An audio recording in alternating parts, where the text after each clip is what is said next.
Hello everyone, welcome to my channel Mon and Moon's Diary। আশা করছি তোমরা সবাই খুব ভালো আছো।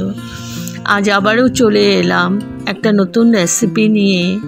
আজকে আমি বানাতে চলেছি গার্লিক চিকেন। রসুন দিয়ে চিকেন করব। তো তাহলে চলুন দেখে নেওয়া যাক আমি কিভাবে এবং কোন প্রসেসে বানিয়ে ফেলছি। এই রসুন চিকেনটা খেতে অসম্ভব ভালো লাগে বন্ধুরা। তো আমি এখানে বোনলেস চিকেন নিয়েছি। এটা বোন থাকা চিকেন দিয়েও করা যায়। এখন আমি ম্যারিনেট করে নিচ্ছি। এখানে 1.5 কেজি মতো চিকেন আছে। ম্যারিনেট করে নিচ্ছি। দই দিয়ে দিলাম আর সাথে দিয়ে দিলাম রসুন। আমি থেতো করে রেখেছি, এরকমভাবেই থেতো করে নিতে হবে। আর দিয়ে দেব নুন। এবার এগুলো সুন্দর করে মাখিয়ে আমি 3 ঘন্টার জন্য রেস্টে রাখবো।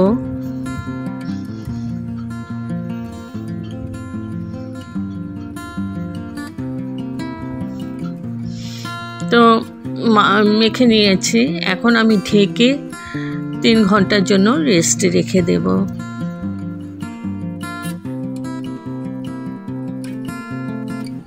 তো 3 ঘন্টা পর ফিরে আসলাম। এই আমার চিকেন। আর কড়াইতে তেল দিয়ে দিয়েছি। তেলের পরিমাণটা একটু বেশিই লাগবে, কারণ চিকেনটা একদম শুকনো হবে। আর সাথে দিয়ে দিলাম ফোড়ন, একটা দারচিনির স্টিক দিয়ে দিলাম, এলাচি, গোলমরিচ এগুলো দিয়ে দিলাম। ভাজা হওয়ার পরে ফোড়নটা আমি দিয়ে দিলাম ম্যারিনেট করা চিকেনগুলো। এবার ভালো করে নাড়াচাড়া করে আমি কষিয়ে নিচ্ছি। আর এই চিকেনটাতে তেলটা একটু বেশিই লাগবে, কারণ একদম শুকনো হবে। ওই তেলটা দিয়েই খেতে হবে চিকেনটাকে। ভীষণই টেস্টি একটা রেসিপি বন্ধুরা, তোমরা একবার ট্রাই করে দেখবে। একদিন রান্না করলে বারবার রান্না করতে ইচ্ছে করবে এই রেসিপিটা। তো আমি ভালো করে নাড়াচাড়া করে দিয়েছি। এখন দিয়ে দিলাম 3-4টে বড় সাইজের পেঁয়াজ আমি কুচি করে নিয়েছি। পেঁয়াজ কুচিটা দিয়ে দিলাম। তো পেঁয়াজ কুচিটা দিলে একটু মশলাটা হবে, মানে গ্রেভিতে একটু থাকবে, কারণ এটা একদমই শুকনো হবে। আর একটু মেখে মেখে খেতে গেলে তো কিছু তো একটা লাগবে, শুধু চিকেন দিয়ে তো মাখা যায় না। ওই জন্য পেঁয়াজ কুচিটা দিয়ে দিলাম। ভালো করে নাড়াচাড়া করে এবার আমি ঢেকে রাখলাম 10 মিনিটের জন্য। আর হাই টু মিডিয়াম ফ্লেমেই আছে। 10 মিনিট পর ফিরে আসলাম। দেখো জল ছেড়ে দিয়েছে। আবার নাড়াচাড়া করে দিচ্ছি। আর এই চিকেনটাতে কোনো মশলাই পড়ে না, একদম সিম্পল রান্না, কিন্তু খেতে দুর্দান্ত লাগে বন্ধুরা। আবার ঢেকে দিলাম। আবার ঢেকে 10 মিনিটের জন্য রেখে দিয়েছিলাম। 10 মিনিট পর তুলে নিলাম।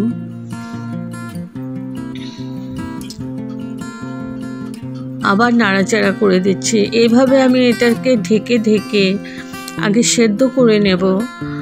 তারপর আর একটু পরপরই নেড়ে দিতে হবে, নাহলে নিচে লেগে ধরবে।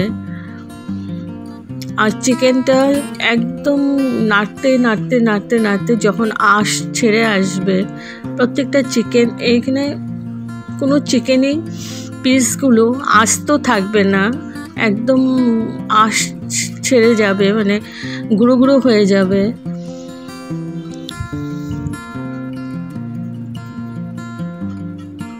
আবার আমি ঢেকে রাখলাম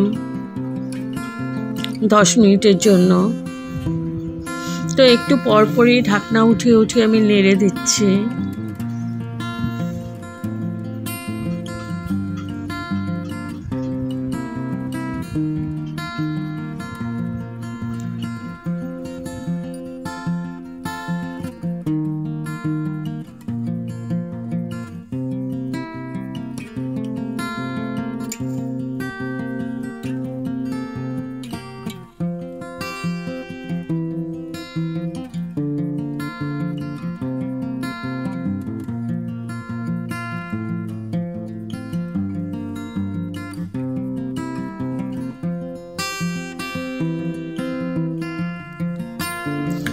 ভালো করে নাড়াচাড়া করে দিলাম।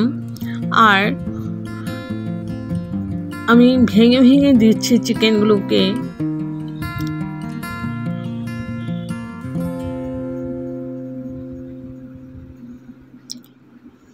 আমার চিকেন অলরেডি সেদ্ধ হয়ে গেছে। এবার দিয়ে দিচ্ছি গরম মশলা পাউডার। এটার মধ্যে কোনো মশলাই পড়বে না, শুধু গরম মশলা পাউডারটাই পড়বে লাস্টে মানে আমি এখনই দিয়ে দিলাম। চিকেনটা আরও অনেক হবে, তো ভালো করে নাড়াচাড়া করে আমি চিকেনটাকে একটু গুঁড়ো করে করে দেব, ভেঙে ভেঙে দেব চিকেনটাকে।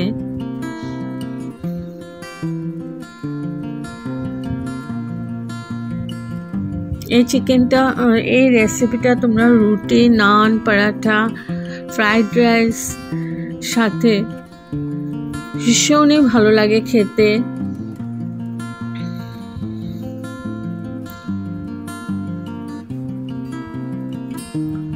দেখো আমি ভেঙে ভেঙে দিচ্ছি।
তো দেখো চিকেনগুলো আমি ভেঙে ভেঙে দিয়েছি।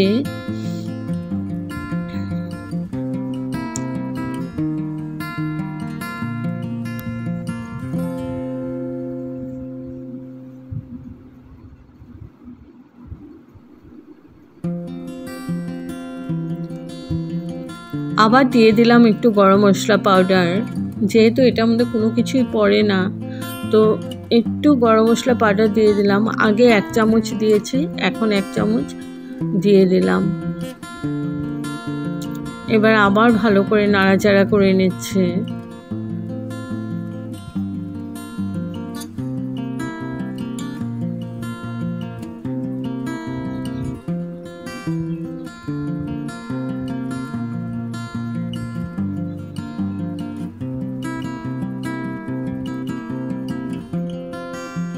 তো এরকম আঁশ ছেড়ে ছেড়ে আসবে, একদম আঠালো ভাব হয়ে যাবে।